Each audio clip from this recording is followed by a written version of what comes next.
week 10 of theater school, and we don't have that much time left in the term. I think there's roughly 2 to 3 weeks left, which is scary to think about because it means we're getting into a lot of our final projects and final things. Um, I've been really grateful for the time I've been able to spend here. I think it's done a lot for me as an actor, but also as a person. Um, I think the biggest thing being I've just grown up a lot since moving here. I've had to deal with living on my own for the most part, and like going to buy my own groceries, doing my own laundry. Not that I didn't do laundry myself, but like living with your family, there's some stuff that just you don't do it as much as you should do it. And now that I'm forced to do it all, yeah, it's crazy. I mean, I've had to learn how to walk. Well, learn how to walk. I've had to walk to school a lot more. Learn how to figure out the public transit system where I live.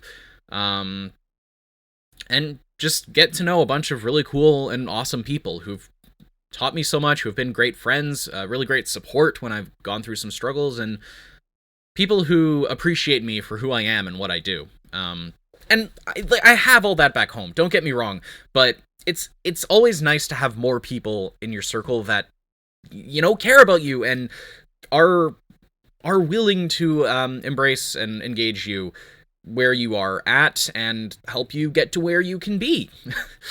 um, Beyond that, moving into the week, yeah, I think the biggest thing we did this week was really doing a good final send-off to our observed character studies. So for the observed character, who I named William, we've been working for the past 2 weeks, I want to say, just fleshing them out, doing all sorts of detail work, and turning them into real characters and real people that you love. And that was a really big lesson that they taught us this week overall, that you really need to love the characters you're playing as a performer, because the love you have for these characters, it translates to the audience one-to-one. If you love somebody, if you love what they stand for, you don't have any reservations or tie-ups with them. You're not judging them. You're not performing who they are. If you love them, you take them on, and it really strengthens your acting. I think especially with William, it was obvious because I just really got into the character and really had a lot of fun performing him, which I always hate using words like fun or interesting or whatever over and over and over again because it feels so reductive and like you've got a massive vocabulary. Why do you always say these three words? But I think that's what it is. It's fun at its simplest form. It's play in its simplest form. And yeah, just the idea of going out and being on a playground, putting on this fictional world for yourself. That's really what acting is on a fundamental level, You're going out there and you're living this world, believing it's real and having fun with it.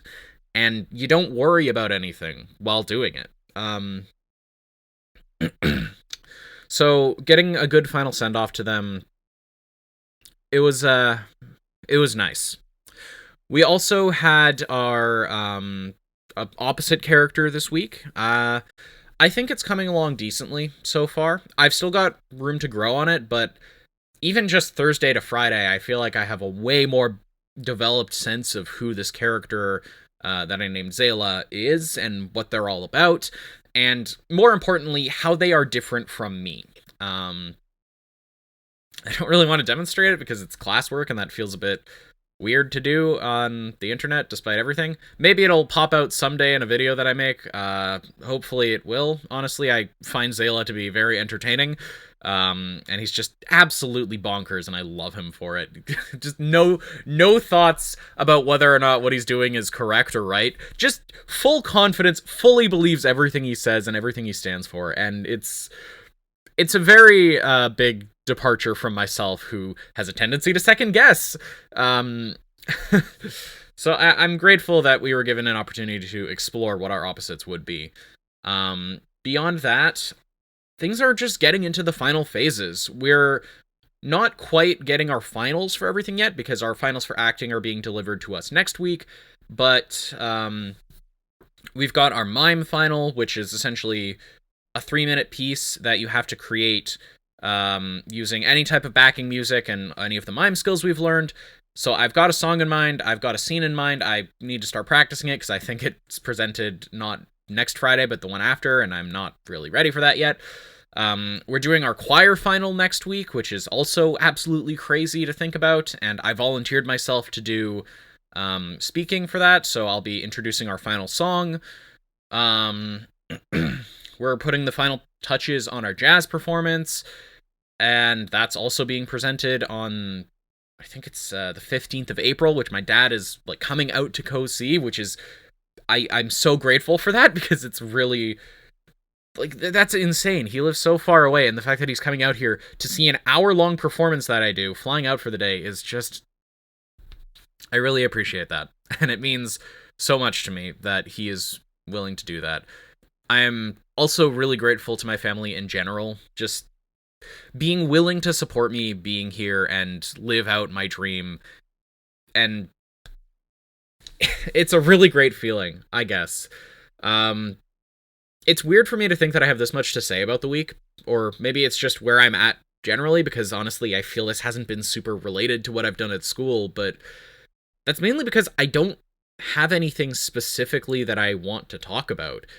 I think I'm settled in here. I think that I've just become a lot more one with the work, essentially. And a big note that I would constantly get early on was that it felt like I was trying to think my way through it, trying to analyze the whole situation, and I don't really think that's the case anymore.